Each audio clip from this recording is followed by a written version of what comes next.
Boa noite, irmãos. Toda honra e toda glória sejam dadas ao nome do Senhor Jesus. Mais um domingo onde nós queremos trazer a palavra de Deus ao seu coração, à sua vida, buscando trazer paz, trazer conforto nesses momentos tão difíceis, que nós estamos passando. Mas o Senhor é Deus e Ele é soberano.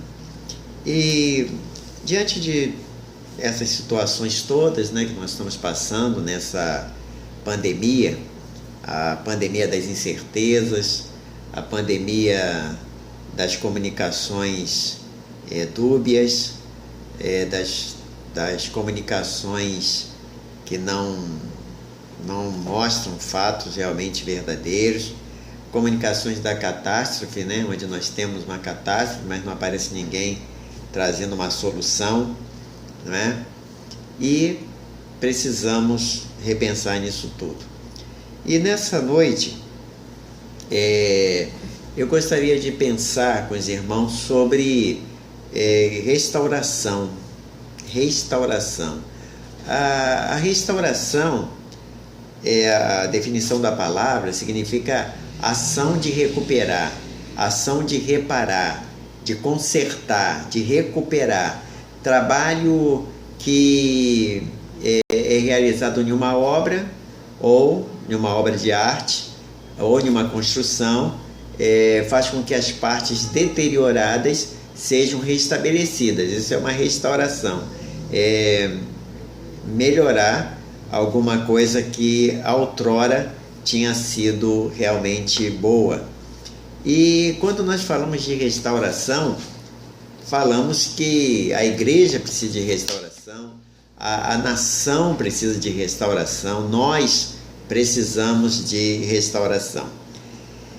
E eu quero ler um Salmos que fala muito sobre restauração, que é o Salmo 126, que diz assim: quando o Senhor trouxe do cativeiro os que voltaram a Sião, estávamos como os que sonham.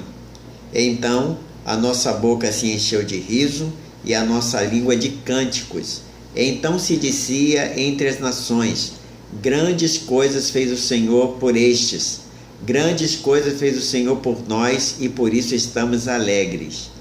Faze-nos regressar outra vez do cativeiro, Senhor, como as correntes do sul. Os que semeiam em lágrimas colherão com alegria. Aquele que leva a preciosa semente andando e chorando, voltará, sem dúvida, com alegria, trazendo consigo os seus molhos. O salmista, nesse salmo, está falando da necessidade de restaurar.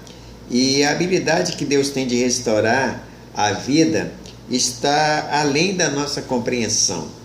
Ou seja, é Deus que restaura. As florestas podem ser totalmente queimadas, podem ser totalmente destruídas, mas nós podemos ver o crescer de novo. Os ossos quebrados se curam. Nem mesmo a tristeza é uma condição permanente. Como diz o salmista, nossas lágrimas podem durar uma noite, mas a alegria vem ao amanhecer. E é interessante que Deus fala desta restauração. Aquilo que estava quebrado, Ele edifica. Aquilo que estava triste, Ele traz a alegria. E assim Ele vai.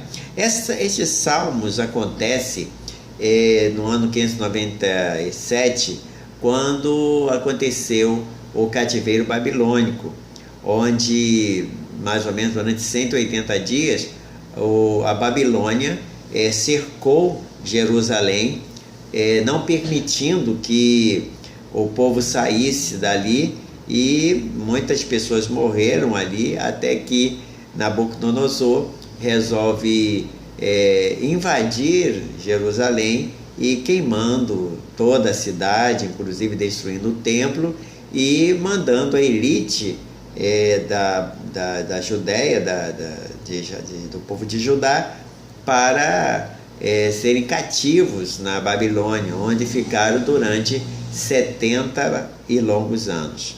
E então, Logo depois ele vai falar sobre, o salmista aqui fala da restauração. Esses salmos aqui é o pós-exílio, ou seja, quando eles regressaram de Sião, né? Está dizendo aqui, quando o Senhor trouxe do cativeiro os que voltaram a Sião, estavam como os que sonham, ou seja, eles estão sendo restaurados, né? Estão sendo trazidos de volta para a cidade de Jerusalém, a terra de Judá, após 70 anos cativos, 70 anos de sofrimento. E ali eles falam de restauração. A minha vida, a sua vida, as nossas vidas, as nossas famílias, as nossas igrejas, a nossa igreja, a PIB de Pendotiva, nós precisamos de restauração. E como eu disse, restaurar é recuperar, reparar, consertar, recuperar aquilo que precisa novamente ser restaurado, se tornar novo. Não estamos sendo tudo o que deveríamos ser. A igreja não está sendo tudo que deveria ser, nós não estamos sendo tudo que deveríamos ser. Algo está faltando. E o que está faltando nas nossas vidas é o poder espiritual, a unção do Espírito Santo de Deus nas nossas vidas, irmãos. Nós estamos passando por um período muito difícil, um período de pandemia, um período onde muitas incertezas, muitas tristezas, e vou dizer, aqueles que não estão sendo vitimados pelo vírus, está sendo vitimado pela ansiedade, pela depressão, pelo nervosismo, pelas incertezas, por tantas coisas. Você vê um povo praticamente apático, um povo triste. E aí, nós estamos vendo, né, que está faltando poder espiritual, está faltando fome e sede de Deus, está faltando paixão pelas almas que ainda não conhecem o Senhor Jesus Cristo. Quando nós esquecemos a razão pela qual nós existimos, nós precisamos de restauração.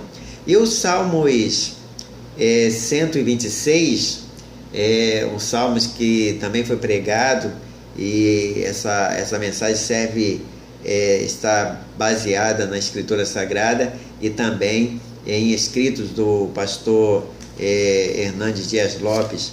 E ele descreve ali o Salmo 126, quando ele fala de restauração. O Salmo 126 fala de restauração e descreve 3 períodos da história do povo de Israel, 3 períodos. Do versículo 1 ao versículo 3, o salmista está falando do passado. Temos uma história de salvação a contar, um passado de glória a agradecer. Ou seja, no Salmos 126, versículo 1 e 3, está falando o seguinte: há uma história de salvação a contar, há um passado de glória a agradecer. Quando o Senhor trouxe do cativeiro os que voltavam de Sião, estavam como os que sonham. Então nossa boca se encheu de riso e a nossa língua de cântico. Então se dizia entre as nações: grandes coisas fez o Senhor a estes, grandes coisas fez o Senhor por nós, e por isso estamos alegres. Ou seja, eles tinham uma história, havia um passado onde eles tinham uma história a ser contada. Havia um presente, versículo 4: faze-nos regressar outra vez do cativeiro, Senhor, como as correntes do sul. Faze-nos regressar outra vez do cativeiro, Senhor, como as correntes do sul. Ou seja, há um presente aqui, um desafio a enfrentar, um presente de crise. Ou seja, eles estavam passando por um presente de crise, como nós estamos passando. No versículo 5 e 6, ele fala do futuro, quando ele diz assim: os que semeiam em lágrimas secarão com alegria, cegarão com alegria. Aquele que leva a preciosa semente andando e chorando, voltará sem dúvida com alegria, trazendo consigo os seus molhos, os seus feixes. E aí temos um investimento a fazer no futuro, um futuro de investimento e de promessa. Isso é o que está dizendo aqui. O mesmo Deus que agiu no passado, ele é o Deus do presente. O mesmo Deus que restaurou o passado Ele restaura o presente. O mesmo Deus que tirou o seu povo dos grilhões da escravidão, ali do cativeiro babilônico, do cativeiro egípcio, é o Deus que restaura toda a terra. É o mesmo Deus que não pode mudar, ele não muda. Porque em Hebreus 13:8 diz que o Senhor é o mesmo ontem, hoje e eternamente. Ou seja, ele nos faz restaurar. E é isso que nós precisamos entender. Deus restaurará este mundo, Deus restaurará esse povo, Deus restaurará esta igreja, Deus restaurará, ou seja, ele vai trazer de novo a ação de recuperar, porque nós estamos como se fôssemos vasos quebrados, só os cacos. E aí lembramos de Jeremias 18, quando Deus pega esses cacos e transforma em um vaso novo. É isso que nós devemos crer, a nossa esperança. E aí eu queria falar de 3 coisas aqui muito interessantes, 3 pontos nesses salmos. A primeira é: as maravilhas que Deus fez ontem devem nos inspirar a buscá-lo mais e mais. As maravilhas que Deus fez ontem devem nos inspirar a buscar mais e mais. Eu sei que a gente não deve ficar olhando para o passado, né? Mas a gente não deve olhar para o passado com saudosismo, olhar para o passado, no passado era muito bom, tá? Mas nós devemos olhar para o passado para ver o que Deus já fez. E aí nos inspirar neste feito do passado a querer mais e mais desse Deus, a crer mais e mais nesse Deus, a buscar mais e mais esse Deus. Nós somos uma igreja, todas as igrejas têm uma história, mas não vivemos apenas de história. Nós não moramos no passado. Essa igreja tem 70 anos, tem uma história dentro desse bairro, dentro dessa cidade, mas não vivemos só do passado. Ou seja, o nosso Deus, ele fez, faz e fará maravilhas. Não vivemos apenas as lembranças, e não vivemos apenas de lembrança. A intervenção de Deus, ela é atual, ela não é só do passado. E tem até um ditado que diz que quem vive de passado é museu, né? Mas tem até agora Museu do Futuro. A intervenção de Deus deve ser a maior de nossas expectativas, né? Quando diz: quando o Senhor trouxe do cativeiro os que voltavam a Sião, estávamos como os que sonham, ou seja, perplexos, de boca aberta. Oh, isso aconteceu. Os profetas diziam que isso ia acontecer. Ou seja, a intervenção de Deus deve ser maior do que as nossas expectativas. Quando a gente olha para as expectativas, elas são desanimadoras, desaladoras. E aí a gente não consegue olhar com a visão de Deus.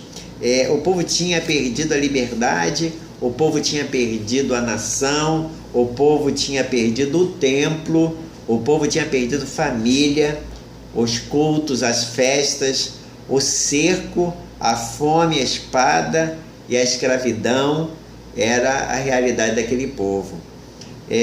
Diz a história que o cerco levou tanto tempo em que faltou comida. E diz a história que as crianças que morriam por falta de comida, as mães comiam das próprias crianças, né, fazendo ser um canibalismo. Olha que situação, que crise sem precedentes. E era interessante que aquele povo tinha perdido tudo. Perdido a liberdade de ir e vir, perdido a alegria, perdido o prazer, não podia acreditar nas suas autoridades, né? Acuada ali, Nabucodonosor, entre aspas, era como o vírus, né? Que estava ali só espreitando para poder atacar. E é uma crise sem precedente o que o mundo vive, né? O que a história vive. Eu, essa semana, dirigindo, fui levar minha sogra para vacinar, e aí voltando, a Jo nem percebeu, eu olhei o povo daquele lugar ali, daquele bairro, E teve uma hora que eu olhei e falei, Senhor, que povo sofrido, não é só ali, estou falando todo o povo do mundo, do Brasil.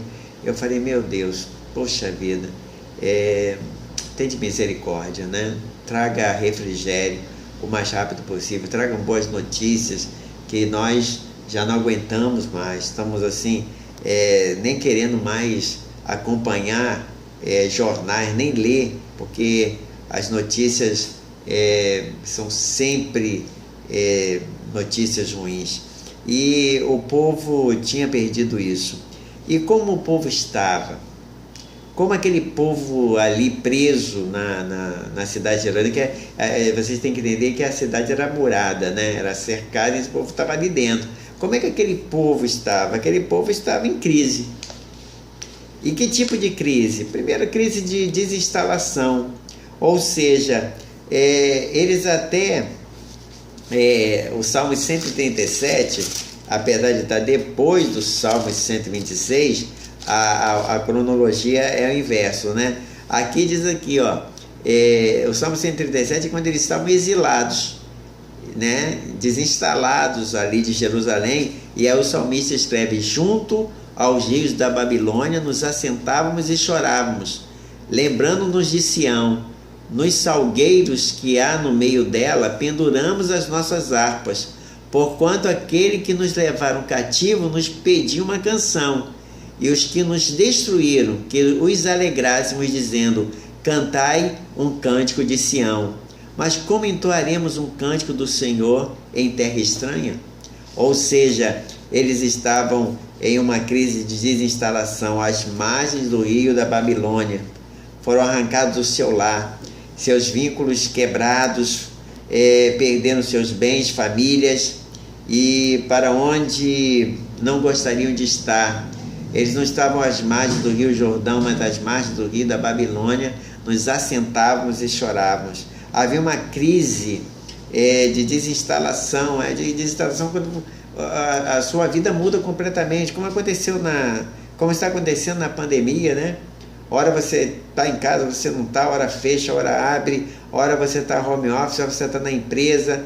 É algo assim que há uma desinstalação. As pessoas estavam instaladas e estão completamente, cada hora num lugar, e cada semana muda, fase vermelha, amarela, verde, volta a fase vermelha, fecha isso, abre aquilo, não é?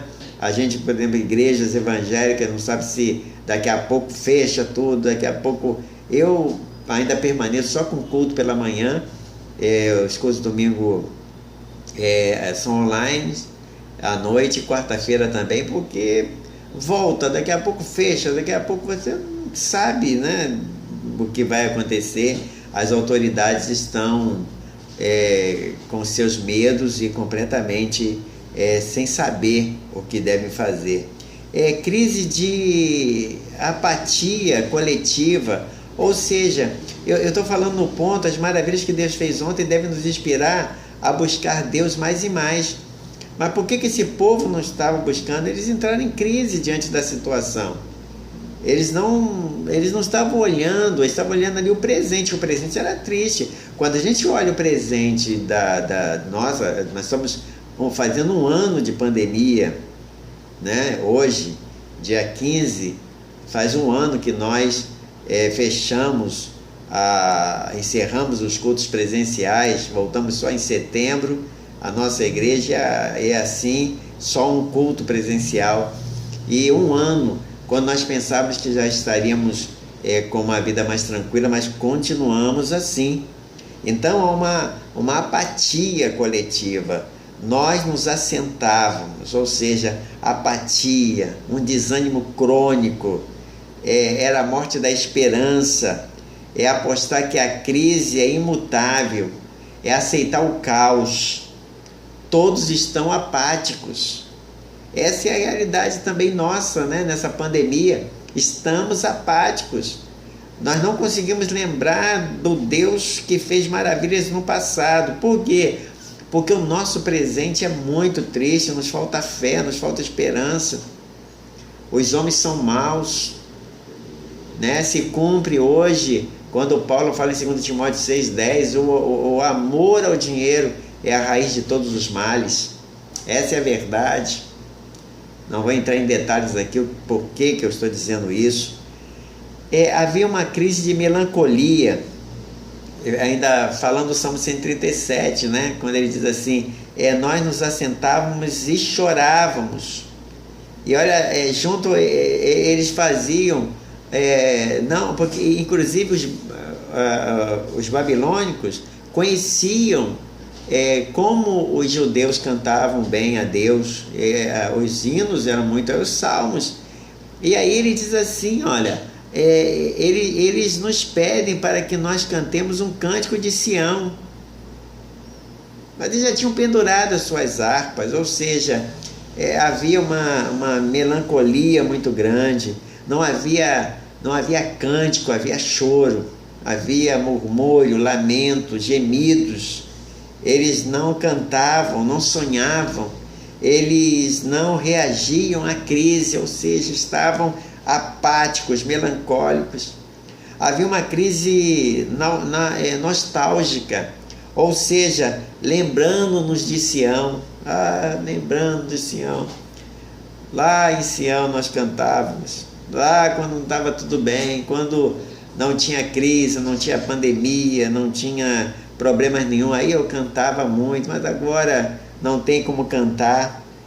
Eles estavam amargos com o presente, porque não largavam o passado. Essa é a verdade, irmãos. Nós estamos amargos com o nosso presente. Nada de errado em estar amargo, porque o Brasil, numa pandemia, consegue superar a pandemia. Sabe?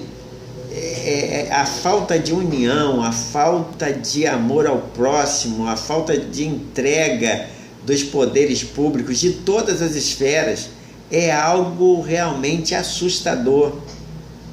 Eu sei que o nosso presente é triste e nós não largamos o passado, por isso que o nosso presente é assim.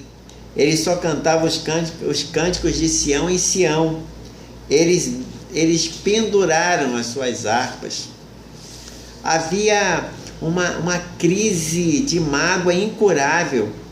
Salmos 137, 5, 6 diz que eles olhavam para o futuro apenas para pedir vingança. No Salmos 5, versículo 6, se eu me esquecer de ti, ó Jerusalém, esqueça-se a minha destra da tua destreza, apegue-se-me a língua ao paladar, se me não lembrar de ti, se não preferir Jerusalém à minha alegria. Lembra-te, Senhor, dos filhos de Edom no dia de Jerusalém, porque dizia, arrasai até os seus alicerces. Eles trazem o passado, os edomitas, que também tentaram dominá-los, e aí você vê que eles estão praticamente em uma crise de mágoa muito grande. Nós estamos realmente magoados, ressentidos, amargurados. Deus vem e quebra o orgulho de Nabucodonosor, o mesmo que tempos antes tinha levado, e abriu o coração do rei persa. Deus abriu a porta do cativeiro.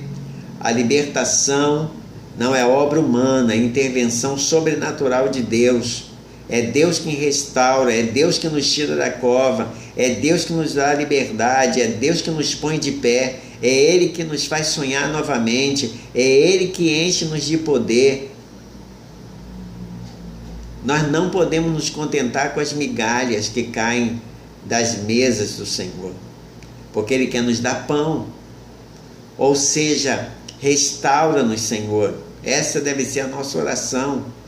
Restaura-nos, Senhor. A intervenção de Deus vai produzir uma alegria indizível, irmãos. Eu sei que quando a gente olha para a realidade do mundo, para a realidade do Brasil, para a realidade de nossa nação, é só lágrimas e tristeza e decepção, mas é Deus que nos dará uma alegria indizível. Ou seja, A alegria no Senhor é a nossa força, a alegria do Senhor é a nossa força, é no Senhor. E Neemias lembra disso muito bem. Então nós devemos trazer esta alegria, a intervenção, porque a restauração de Deus é uma intervenção de Deus mediante as nossas orações. A gente ora por restauração e aí vem a intervenção de Deus que nos traz alegria. A intervenção de Deus vai produzir impactos nas pessoas que estão ao redor, impactos poderosos.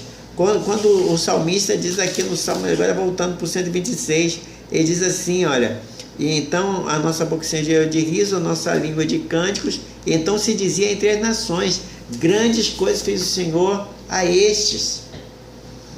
Ou seja, nós precisamos clamar ao Senhor para que grandes coisas o Senhor possa fazer por nós, para que as nações vejam, mas nós estamos ultimamente sendo, em todo o mundo, motivo de chacota, motivo de repugnância, motivo de vergonha, de opróbrio.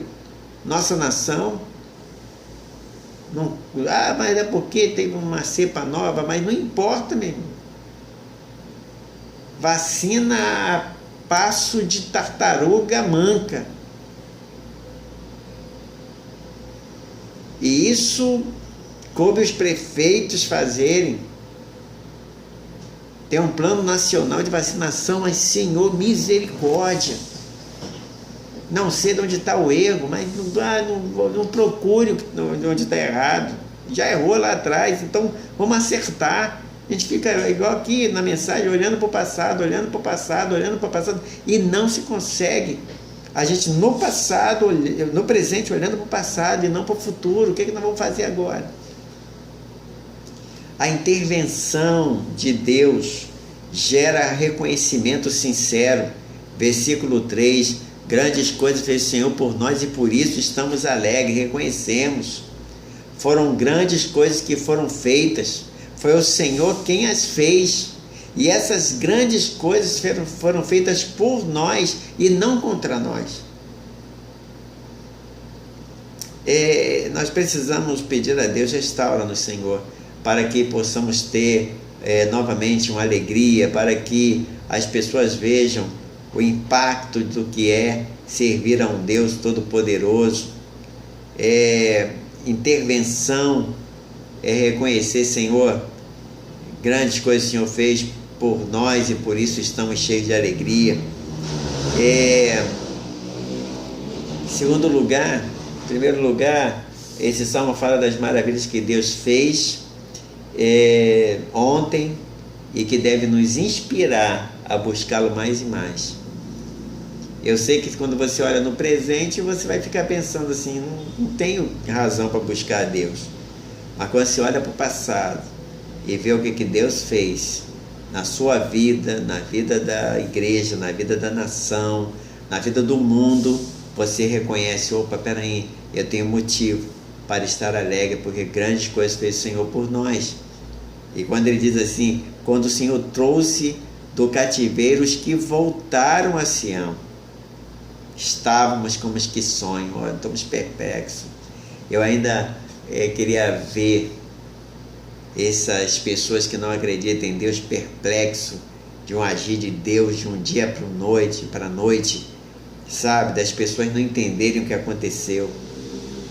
Eu creio em um Deus que pode fazer isso. Segundo lugar, os lugares secos do agora podem ser fontes abundantes de vida amanhã. Os lugares secos de hoje podem ser fontes abundantes de vida amanhã. Versículo 4, faz-nos regressar outra vez do cativeiro, Senhor, como as correntes do sul. Um passado de glória não é garantia de um presente de glória. Um passado de glória não é garantia de um presente de glória. Eles estão alegres pelas vitórias do ontem, mas ao olharem para o presente, a vida está como deserto. Às vezes, sabe, nós vivemos ministérios do passado. Eu tenho 32 anos que eu sou pastor, e eu comecei meu ministério com 27, 28 anos, né? Comecei antes, mas como pastor mesmo foi com 28 anos. Mas eu trabalhei, já era formado em bacharel em teologia, já trabalhava, mas não ordenado como pastor. Então, vamos botar aí mais de talvez 35 anos nessa lida, nessa vida de ministério. E tem horas que eu fico pensando assim, lá atrás, no início do meu ministério, eu creio assim que eu fiz muito que é muito, mas em comparação a hoje, eu fiz muito no reino de Deus. Eu não parava, embora as pessoas digam assim, pastor Milton não parava. Não, você não me conheceu há 30 anos atrás, há 25 anos atrás, sabe? Eu não parava mesmo, todo dia, final de semana, eu pregava fora. Não era só um domingo de 3 em 3 meses, quando eu saio para uma outra igreja para pregar. Eu pregava sexta, sábado e às vezes domingo em outras igrejas, em outras cidades, em outros estados, viajava. E eu amava fazer isso, sabe? E às vezes eu sou convidado para pregar no lugar, mais pelo meu ministério do que eu realizei no passado. Essa é a verdade, né? Mas muitas das vezes o nosso passado não é garantia de um presente glorioso. As vitórias do ontem não são suficientes para hoje. Temos que andar com Deus hoje. Temos que ser cheios do Espírito Santo hoje. Temos que orar hoje. Temos que louvar a Deus hoje. Sabe? Temos que evangelizar hoje. Temos que investir na nossa família hoje. Não podemos apenas ficar pensando nas vitórias do passado. No passado eu preguei muito. No passado eu cantava no coro. No passado eu regia. No passado...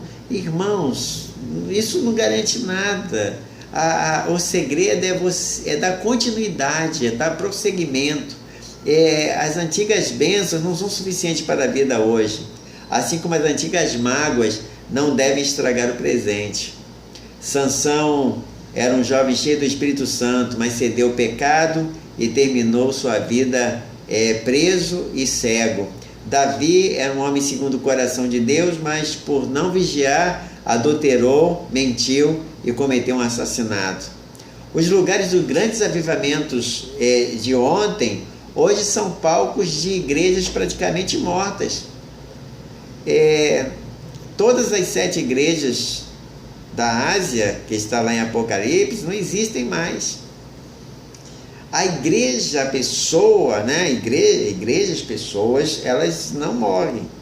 A porta do inferno não vai prevalecer contra a igreja de Cristo, ou seja, aquelas pessoas realmente transformadas e glorificadas. Mas a igreja, as igrejas locais, a igreja local, né? O templo, a igreja, elas morrem, elas ficam nanicas, elas não crescem, elas decrescem, elas ficam estagnadas. Essas igrejas, assim, no sentido local, não estamos falando de pessoas. E muitas das vezes são igrejas que viveram o passado, né? A igreja, ela precisa pensar muito dessa forma, porque às vezes as pessoas ontem foram cheias do Espírito Santo, uma bênção, mas o coração agora está completamente murcho, completamente seco, completamente vazio. E essa sequidão hoje não é motivo de desânimo. Não é motivo de desânimo. A sequidão hoje é motivo para um clamor. Porque quando você está desanimado, está se sentindo seco, você fica desanimado, é lógico, mas nesse momento é a hora de clamar. É tempo de clamar, como disse Isaías, né? Lá no Isaías 64 diz: se o Senhor fendesses e se os céus fendesses, melhor dizendo, e tu descesses, né? Há um clamor aqui: Senhor, se os céus se abrissem e tu descesses. A igreja, também precisa clamar como Elias fez, subir na presença de Deus, meter a cabeça entre os joelhos para orar até chegar o tempo da restauração. Ou seja, a restauração ela é reconhecida, ela é necessária quando nós olhamos e vemos que nós estamos vivendo apenas do passado que foi glorioso, né? Aqui o reino de Judá no cativeiro estava lembrando do passado glorioso. Que coisa maravilhosa, como era isso, como era aquilo. E assim também nós vivemos. Muitas das vezes nós ficamos presos a esse passado, as vitórias gloriosas, e não reconhecemos que nós estamos secos, derrotados, vazios, estamos praticamente desanimados. E é exatamente nesse momento que Deus pode restaurar os lugares secos em fontes abundantes de água. Mas precisamos reconhecer, né, irmãos? Poxa vida, Senhor, quantas das vezes nessa pandemia, se você não reconhecer, e uma das coisas assim mais difíceis, né, na vida de um cristão é você se tornar cristão por se acostumar com o que é sagrado. Quando a gente se acostuma com o que é sagrado, é um dos maiores perigos do crente, porque a gente se acostumou, sabe? Estamos nessa pandemia e há uma tristeza, e muita gente sente falta de estar na igreja. Não é falta do relacionamento com Deus através dos irmãos, dos louvores, mas é falta do sagrado, ou seja, se acostumou com o sagrado, se acostumou com uma oração sem fé, se acostumou com um cântico de louvor sem alegria, se acostumou com a ceia do Senhor sem a devida reflexão, né, de melhoria. Se acostumou. Essa é a verdade. É tempo de nós orarmos por um avivamento. E os avivamentos nasceram de uma crise. Todo avivamento nasceu de uma crise. Deus pode transformar, sabe? Nós estamos secos, nós estamos vazios, abatidos com esta pandemia. Nós estamos como o povo judeu, né? Os israelitas, lá no Salmo 137, quando ele diz, olha, nós penduramos as nossas harpas, a tristeza é tão grande que nós não conseguimos mais cantar. E olha quem que estava pedindo, eram os babilônicos, né? Um povo idólatra, estava pedindo que cantassem cânticos de Sião, que falava da notoriedade de Deus, do poder de Deus, do Deus único, né? do Deus poderoso, do Deus criador. E ele dizia, nós não podemos cantar, nós penduramos as nossas harpas, nós não podemos mais cantar, não. E como nós podemos cantar um cântico de Sião em terra estranha? E ali ele diz, junto aos rios da Babilônia nos assentávamos e chorávamos, lembrando-nos de Sião. Sião estava distante, mas, poxa, o Sião tem que estar não no lugar geográfico, mas no lugar espiritual da nossa mente e do nosso coração. Eu sei, meu irmão, que você está cansado disso tudo. Eu sei que você está como o povo israelita aqui na Babilônia, sentado ao rio, chorando, lembrando, Senhor, como era bom o tempo passado, meu Deus do céu, como era bom não usar máscara, como era bom poder abraçar, como era bom poder sair e vir sem poder. Era bom, mas não é por isso que a gente tem que sentar junto aos rios da Babilônia e chorar, sabe? Temos que voltar a cantar o cântico de Sião. Os avivamentos vêm em crise, a restauração ela vem quando nós estamos passando por crises. Essa é a verdade, não é? O filho pródigo se restaurou quando passou por crise, né? Davi se restaurou quando passou por crise, Pedro se restaurou quando passou por crise, Paulo, quase todos os homens e mulheres de Deus, eles foram restaurados, se tornaram novamente o que eles foram projetados a ser por Deus, e aí então eles se tornaram instrumentos nas mãos de Deus. Atos 2, nós vamos ver os discípulos trancados às portas com medo, mas o Espírito Santo veio a eles e levantaram, ou seja, no momento de medo, no momento de crise. Na Inglaterra, no século XVIII, a decadência moral e espiritual era tão grande que foram criados o Clube dos Santos na cidade de Oxford, mesmo lugar que tem a fabricação da vacina, né? E aqueles homens ali, chamado o clube na cidade de Oxford, mudou a história da nação. Eu tenho um livro chamado Os Gigantes da Reforma, que fala antes da Reforma Protestante feita por Lutero, onde você tem vários homens que, na crise nos seus países, trouxeram um avivamento, como Evan Roberts, como Erwin Stechen na África do Sul. A restauração, irmãos, é uma obra soberana de Deus, que vem através de um clamor, vem através de uma crise, vem através de uma apatia, vem através de uma sequidão, vem através de uma necessidade de restauração que o ser humano tem. Nós não restauramos a igreja nem com decretos e nem com leis. Não adianta, a igreja não tem que ter os seu estatuto, seu regimento interno, tem que ter as suas normas, tem que ter as suas normas para todas as coisas, para que tenhamos decência e ordem. Mas, irmãos, a restauração não vem através de decreto, ele vem através da ação do Espírito Santo de Deus, oriunda de um povo que ora por restauração. Não produzimos avivamento, a igreja não produz avivamento, ele vem do céu. A igreja não produz, já vamos produzir avivamento, vamos fazer um culto assim para ver um avivamento, vamos orar, clamar. Não, isso vem naturalmente. O avivamento não é esse movimento que todo mundo pensa.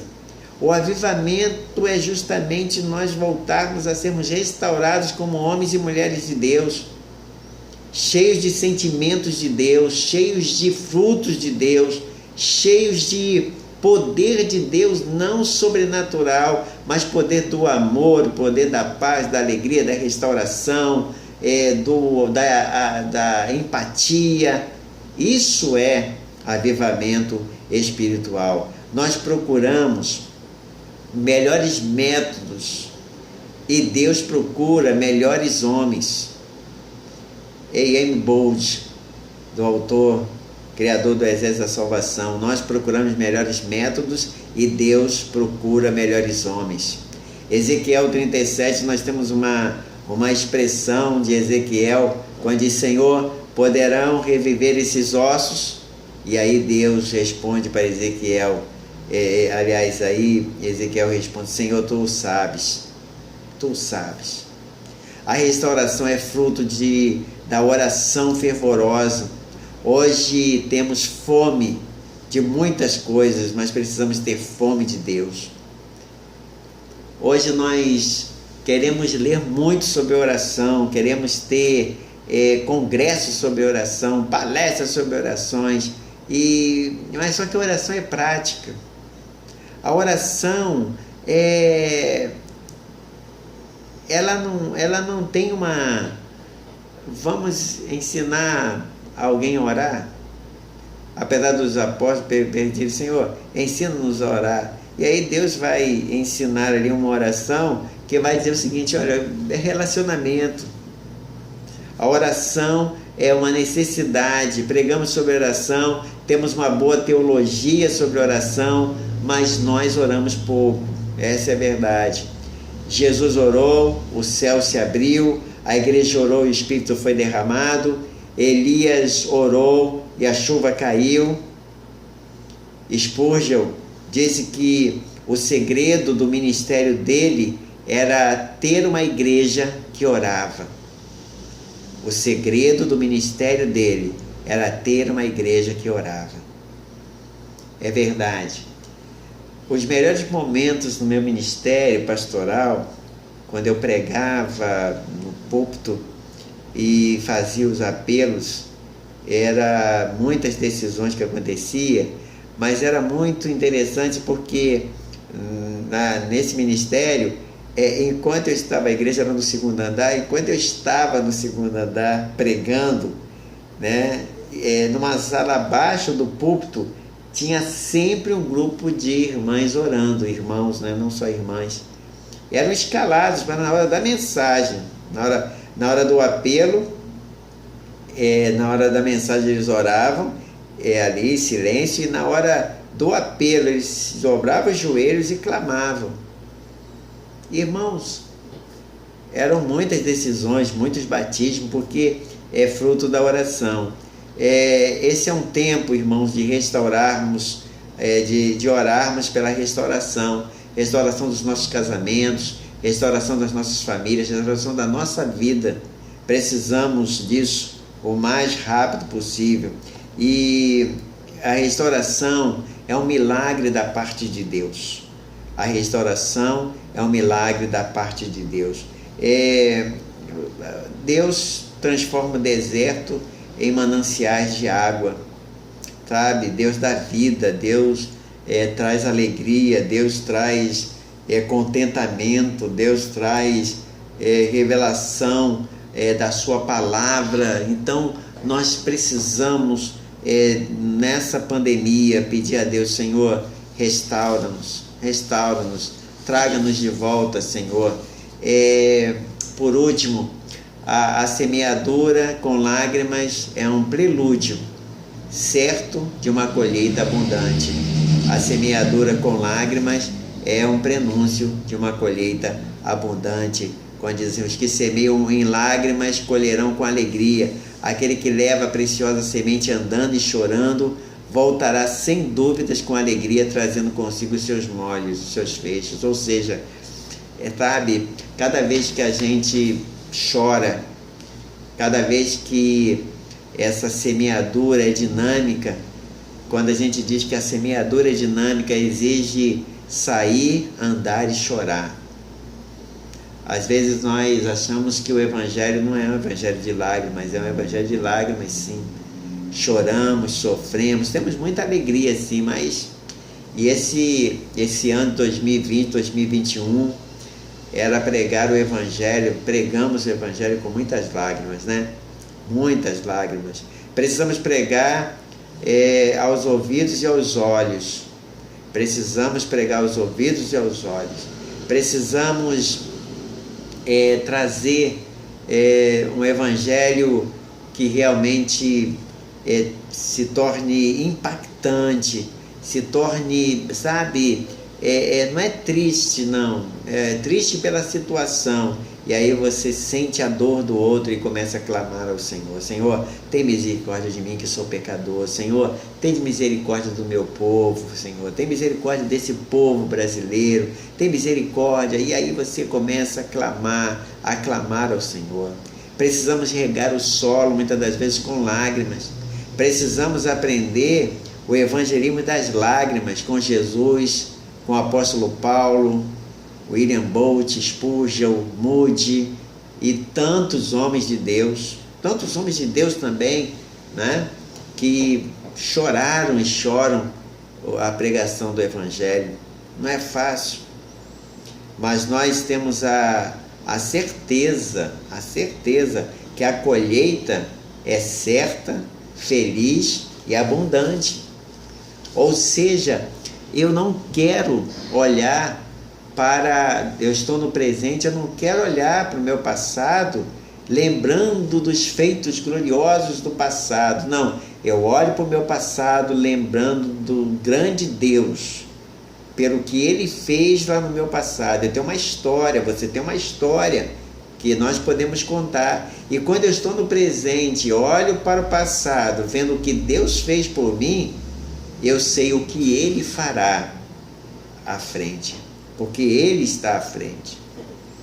Então, amados irmãos, termino dizendo para você: grandes coisas fez o Senhor por nós, grandes coisas fez o Senhor por estes, e por isso estamos muito alegres. Ou seja, restauração. Nós queremos agradecer ao Senhor pela restauração que Ele há de trazer ao seio da igreja, ao seio desta nação. Temos a plena certeza que nós estamos semeando com lágrimas, mas nós iremos colher com alegria. Que Deus nos abençoe neste domingo e que você possa pedir: Senhor, restaura minha vida de cristão, restaura minha vida como pastor, restaura a minha vida, a vida dos meus colegas, que nessa pandemia tem trazido tanto desânimo, não sabemos às vezes o que falar para os nossos membros, nós membros das nossas igrejas. Não sabemos, essa é a realidade. Se você quer ser apocalíptico, tudo bem, você vai trazer uma mensagem, olha, e não adianta você ficar assim, fim dos tempos, meus irmãos, fim dos tempos, princípio de dores, o dia é normal. Não é isso que o povo quer ouvir. O povo pode até ouvir isso, mas você pode trazer uma palavra de esperança, sabe? Uma palavra que existe novos céus, nova terra, existe uma nova Jerusalém. E quando nós falamos isso, não estamos falando só depois que a gente morre aqui fisicamente, não. É viver isso aqui, é viver o meu céu já aqui. Então, amados irmãos, que Deus nos abençoe, e a habilidade que Deus tem de restaurar a vida vai além da nossa compreensão, além da nossa compreensão. Então Deus pode restaurar a tua vida além da tua compreensão. E às vezes nós duvidamos, não é verdade, irmãos? Eu fico às vezes perplexo com os pessimistas, né, que existem em tudo, inclusive numa pandemia, falando: pastor, muita gente saindo da igreja, olha, pastor, muita gente. Irmãos, quem saiu da igreja na realidade nem estava, porque quem está.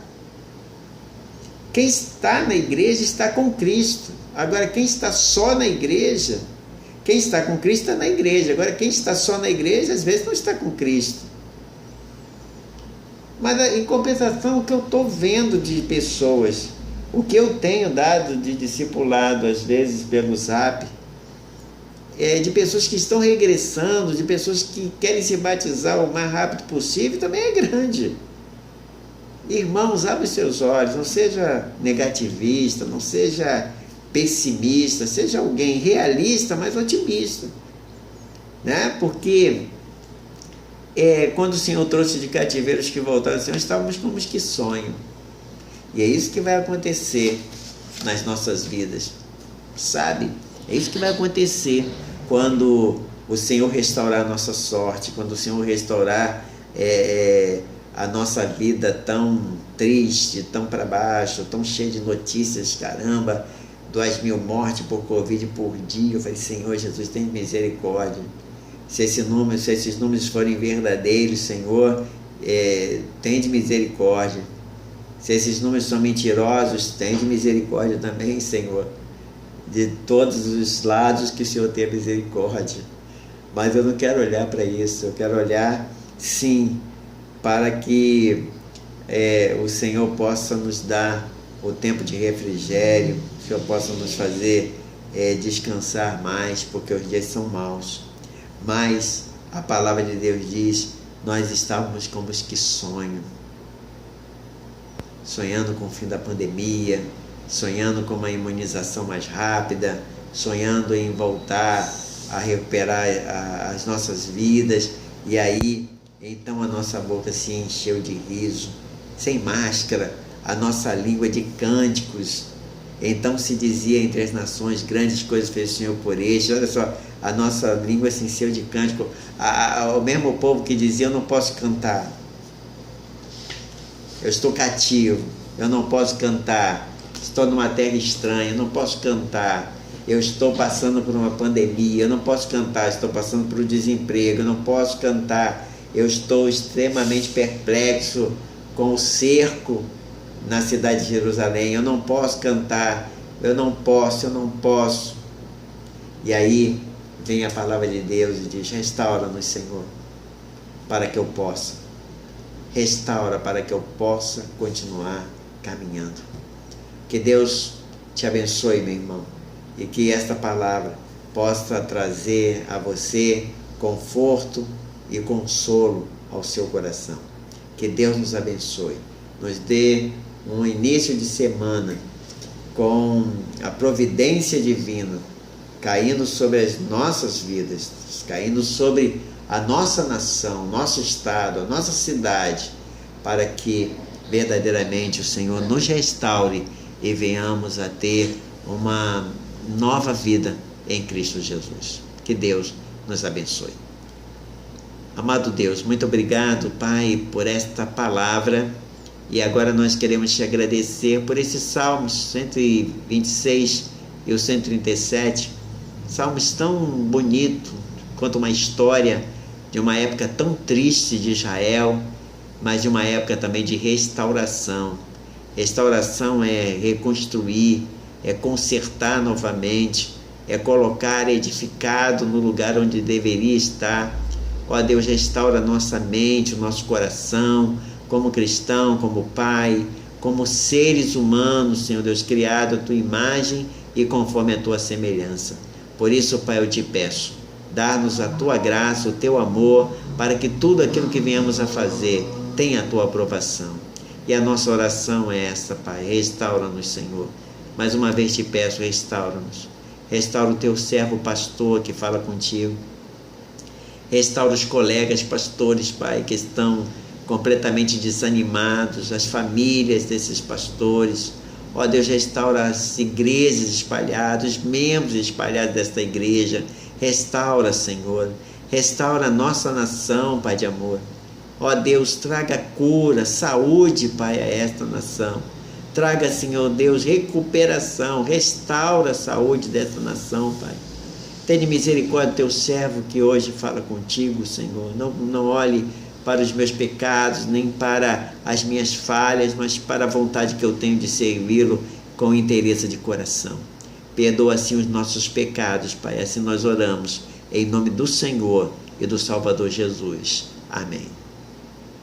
Que Deus te abençoe e que te dê uma semana de paz, de muito amor, de muita alegria e com boas notícias, para que possamos nos alegrar e falar, continuar falando grandes coisas fez o Senhor por nós e por isso estamos alegres. Que Deus te abençoe.